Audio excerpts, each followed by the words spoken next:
Hello, hello, hello.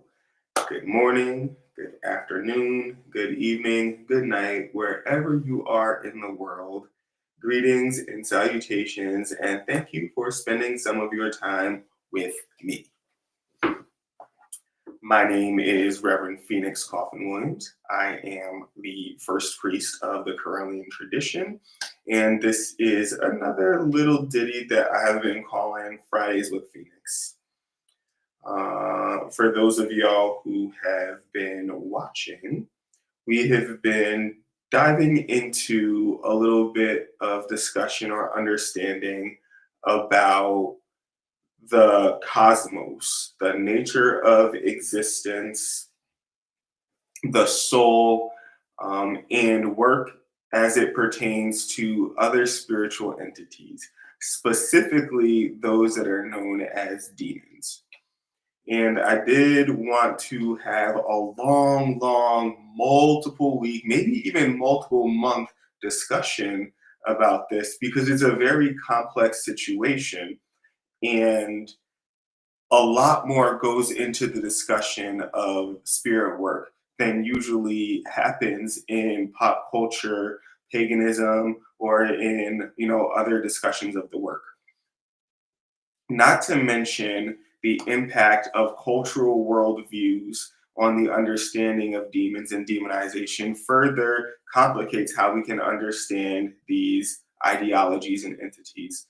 And then also syncretization, blending, fear mongering, and sensationalism related to Hollywood, and even some books that are written really do obscure the practice of exorcism and managing spiritual identity. So we have been talking about that for the past several months.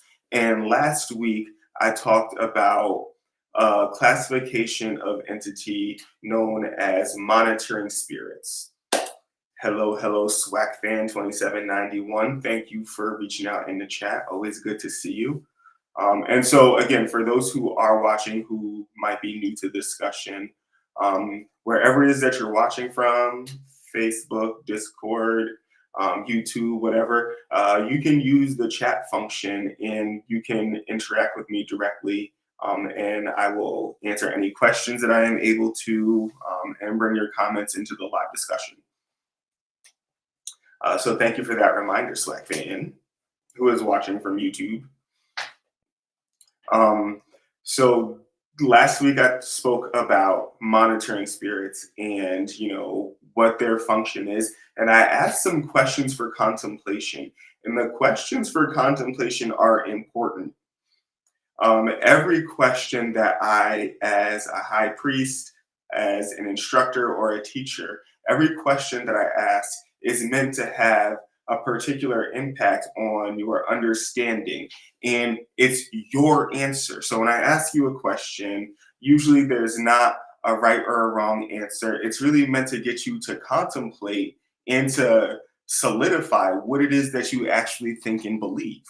And knowing what it is that you actually think and believe is a very important skill. Um, when it comes to all kinds of magical work and all kinds of metaphysical work, being very, very clear on what you think, what you believe, and how you experience things is very important.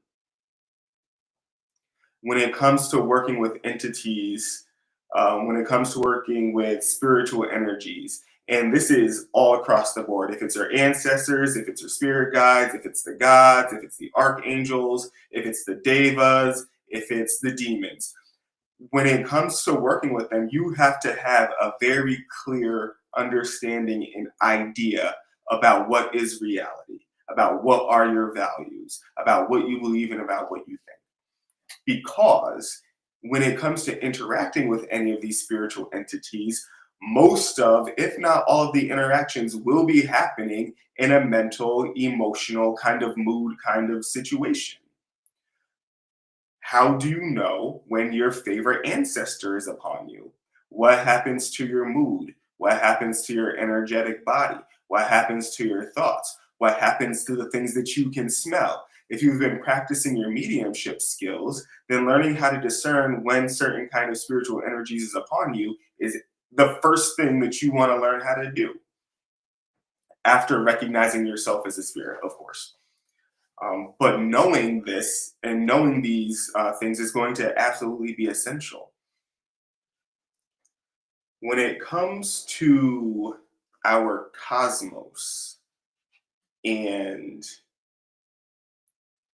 how we experience things, it's important to understand, again, not only the 7 planes of existence, the physical, the astral, the mental, the emotional, the solar, the monadic, the divine, these kind of planes. It's important to know them, but it's also important to know or understand the laws that govern each of these planes. So in the physical realm, physics is probably going to be the thing. It's going to be the laws, and we recognize gravity, and we recognize inertia, and we recognize friction. And we recognize heat, and we recognize cold, and we recognize like those kinds of things as the laws of the physical plane. Above us is the astral plane, and the things that make up the astral plane, the substance that makes up the astral plane, is different than the substances that make up the physical plane. And the astral plane is highly receptive to our thoughts. The things that we think can very, very easily and very, very quickly manifest in the astral plane. So essential is the astral plane that everything that manifests at all ever manifests there first. So everything that has a home in the physical world has a home in the astral world. Caveat, not everything that has a form in the astral realm will come to have a form in the physical realm. It takes tremendous amounts of energy for things to be astral emanations and then to be manifested and brought forth into the physical. So, for example, think about how much energy it takes for 2 people, mom and dad, to be like, oh, our precious baby exists in the heavens somewhere. That's a fact. Their precious baby does exist in the astral plane somewhere. How much energy is it going to take for them to get that baby? All of the energy that it takes for them to get together, incubate the child, and pass it out through labor. That's the same kind of thing that you want to think about when it comes to things manifesting from the astral to the physical. It takes a tremendous amount of energy to make something move from the astral to the physical. Likewise, it takes a tremendous amount of energy for something to move from the higher upmost divine plane all the way down to the physical. Some things just stop on the astral, and that's where their manifestation is. Some things just stop on the emotional, and that's just where their manifestation is. Some just stop on the solar plane, and that's just where their manifestation is. However, everything that exists in the physical plane has manifested in all of the other simultaneous planes of existence first. Think about that when it comes to your relationship with demons and those other maybe darker entities, because also, like, calling them darker entities is just our human judgment. It doesn't have anything to do with what they actually are. A lot of times people think about demons as being down in a hellscape somewhere. Well, unfortunately, that hellscape only exists in our little pocket imagination. Because when it comes to divinity, all things serve a purpose. And just because our egos or our interactions with the veil obscure the purpose and how it benefits the divine plan, doesn't mean that demons do not benefit the divine plan and do not exist exactly as they are supposed to, doing exactly what they are meant to do. And part of the work of exorcism, part of the work of restoring spiritual balance is recognizing that, yes, even the demons serve a purpose in the grand scheme of things, in the divine plan, and restoring balance to that is the goal. So that is One of the things that I want everybody to think about moving forward as you work on reconceptualizing exorcism and work with demons. We are not trying to vanquish anything. We are not trying to banish anything into another plane of existence. When we come as the witch, as the priestess, as the priest, as the what have you, we are coming in when the demonic entities are there, when the angelic entities are there, when the earthbound entities are there, and they need a body to work on their what have you. We step in to restore that spiritual balance, not to destroy anything. Because as people with metaphysical understanding, we recognize that things don't actually get destroyed. Their energy gets reutilized for another part of the divine plan. And when it comes to working with demons, we are restoring that balance so that every part of the divine plan is continuing to work as it needs to.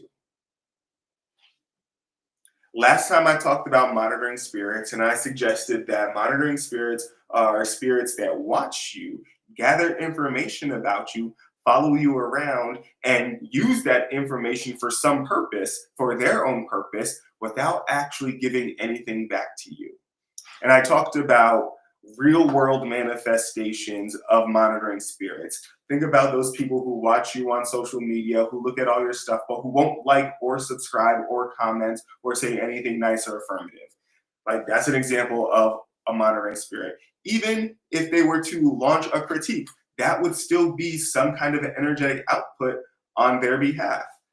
So even if someone comes in, watches, and they, act like they're a hater, act like they have a critique for you, even that is an energetic exchange. That is not what monitoring spirits do. They only watch you, they gather the information about you, and they use it for themselves. And they do not offer you anything in return.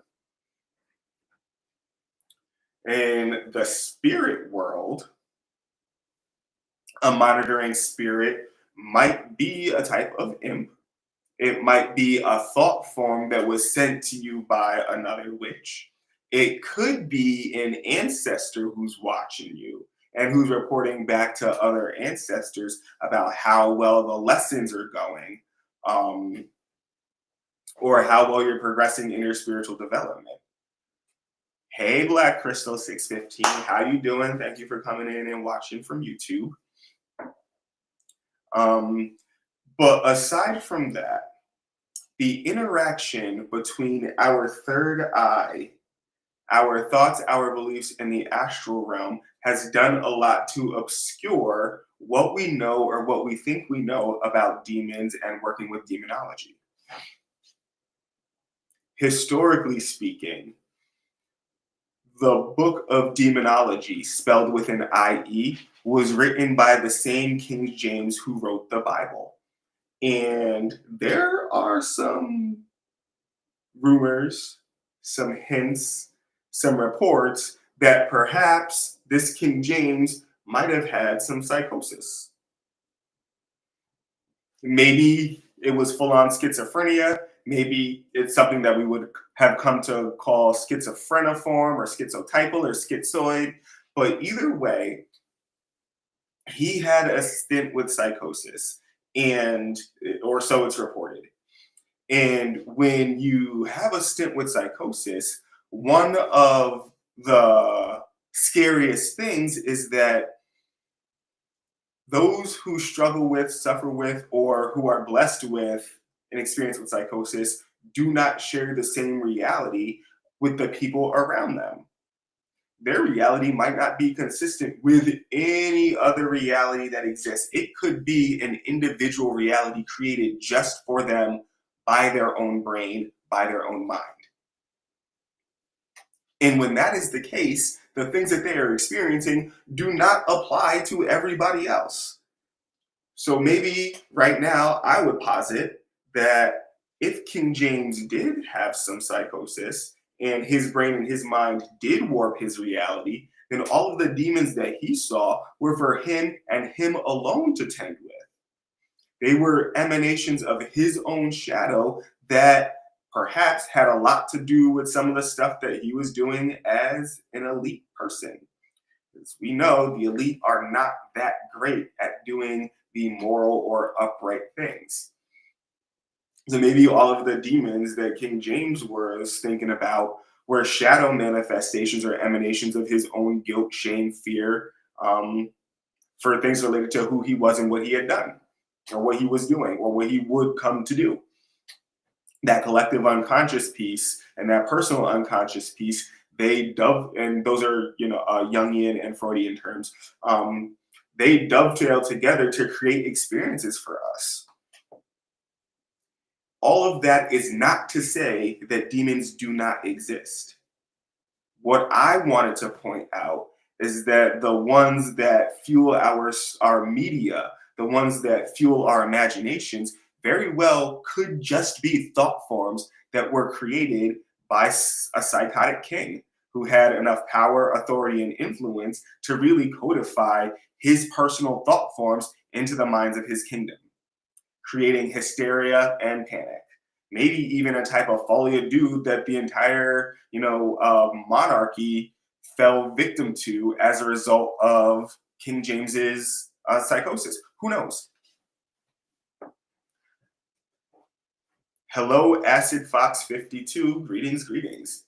Additionally, maybe the inspiration for King James's demons came from the history of pagan gods that he had become aware of, and through a little political mumbo jumbo and psychosis, which could include, like, if not hallucinations,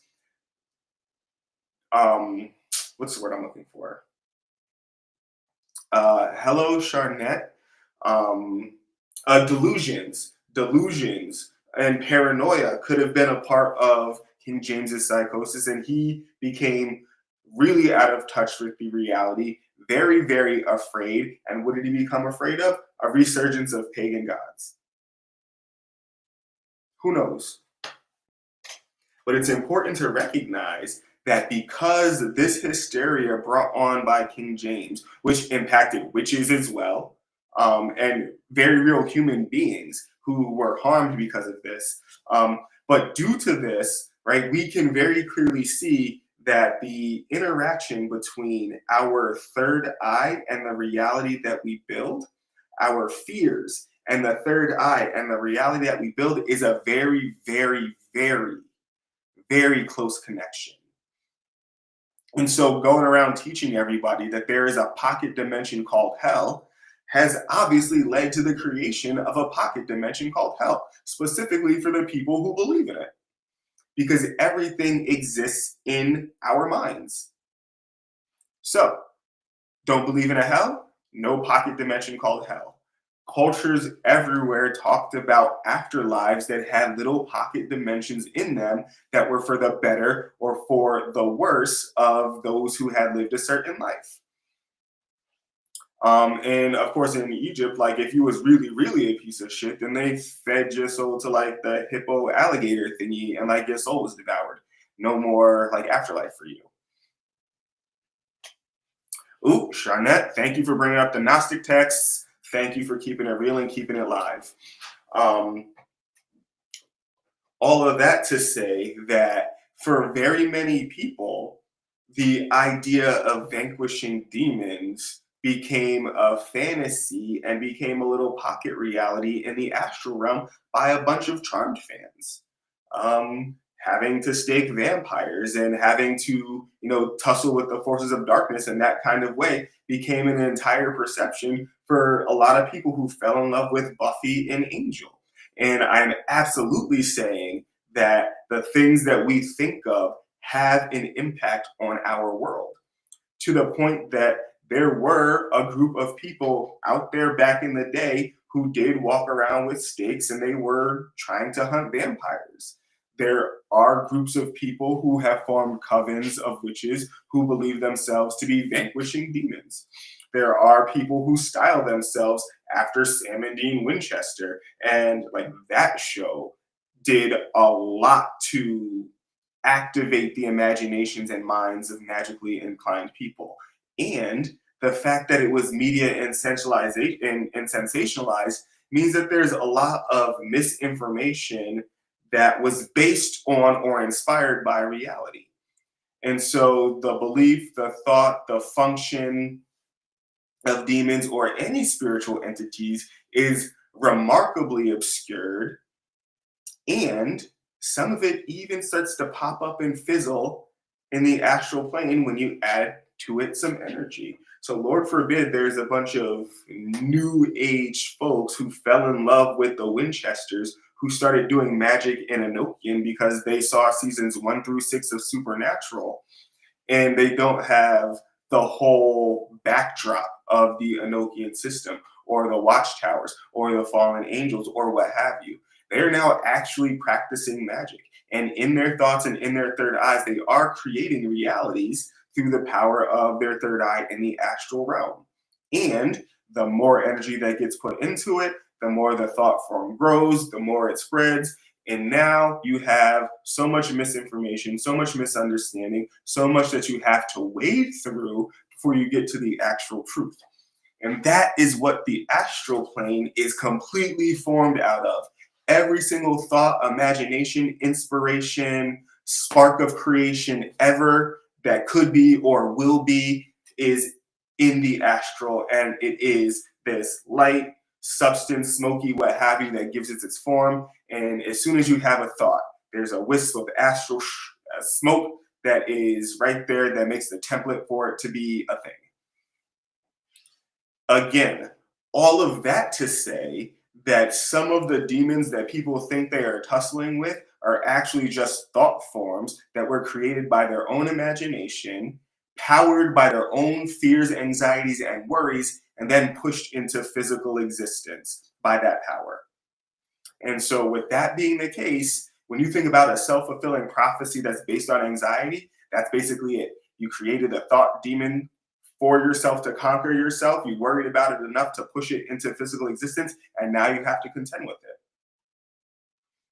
So, how would you, as a magical practitioner, as someone who knows about the interactions between our thoughts and our feelings and the astral plane, as someone who knows that automatic negative thoughts exist, as someone who knows that insecurities exist, as someone who knows that the shadows exist, how would you discern between the difference between a demon and a thought form that has been empowered by someone's shadow and trauma? I will want to leave all of you with that question for now. And then when we pick back up next week, maybe we'll start there. And maybe we'll talk about another plane of existence above the astral plane as we continue to illuminate the fact that all of the things that are in existence exist in the divine mind of the creator, and all of it serve a purpose, even the demons. Charnette, yes, I can send some information on my page so that we can connect. Faux show, faux show. Until next week, I pray that everyone experiences some divine blessings in accordance with what you truly deserve. And I hope that you are all uplifted and elevated by what you receive. Love you lots, and blessed be.